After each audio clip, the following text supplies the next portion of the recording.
ദശകം 74 ഭഗവാന്റെ മധുരാപൂരി പ്രവേശം. സംപ്രാപ്തോ മധുരാൻ ദിനാർദ്ധ വിഗമേ തത്രാന്തരസ്മിൻ വസൻ ആരാമേ വിഹിതാശന സഖിജനൈ യാതപൂരീമീക്ഷിതും പ്രാപോ രാജപദം ചിരശ്രുതിധൃത വ്യാലോക കൗതൂഹല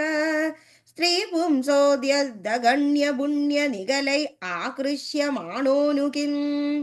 त्वत्पादद्युतिवत्सरागसुभगा त्वन्मूर्तिवद्योषितः सम्प्राप्ता विलसत्पयोदररुजो लोलाभवदृष्टिवत् हारिण्यस्त्वद्दुरस्थली वदयिदे मन्दस्मितप्रौढिवद् नैर्मल्योलसिता कचौकत्युचिवत् राजकल्पाभश्रिता तासामाकलयन्न पाङ्गवलैनै मोदं प्रकर्षाद्भुत आलोलेषु जनेषु तत्र रजकं किञ्चित् पडिम्भार्थयन् कस्ते दास्यति राजकीयवसनं याकीति तेनोदितः सद्यस्तस्य करेण शीर्षमकृता सोऽप्यापपुण्याङ्गतिम्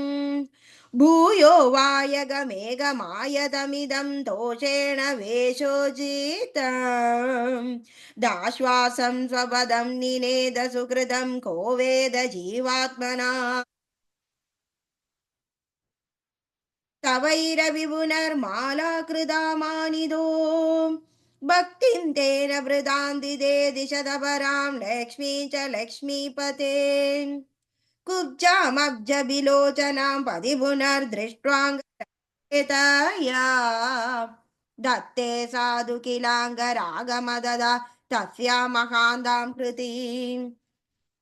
चित्तस्तां मृजुदामदप्रदयितुं गात्रेऽपि तस्या स्फुटम् गृह्णन् मञ्जुकरेण तामुदनयत्तावज्जगन् सुन्दरीम्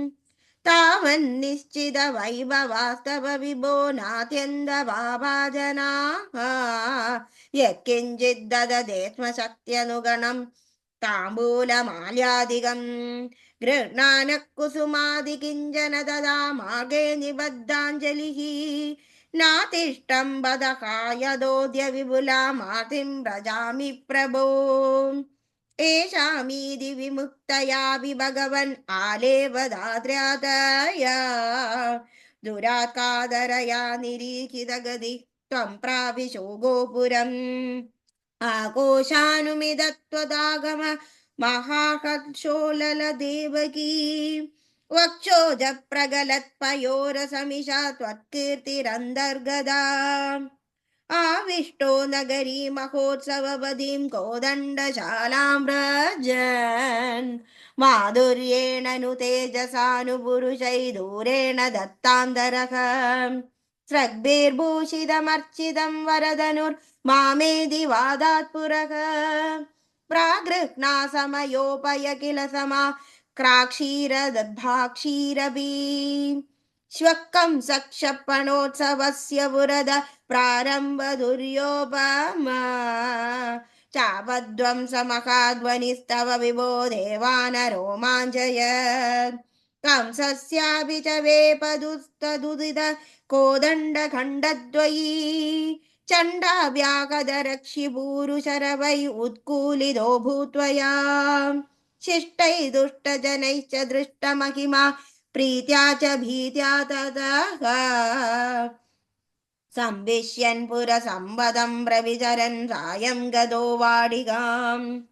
श्रीदाम्ना सकरादिगा विरकजं खेदं वदन् प्रस्वपन् आनन्दन्नवतारकार्यघटना द्वादेश संरक्ष माम् सर्वत्र गोविन्द नाम संकीर्तनं गोविन्दा गोविन्दा नारायण अखिल गुरु भगवन् नमस्ते।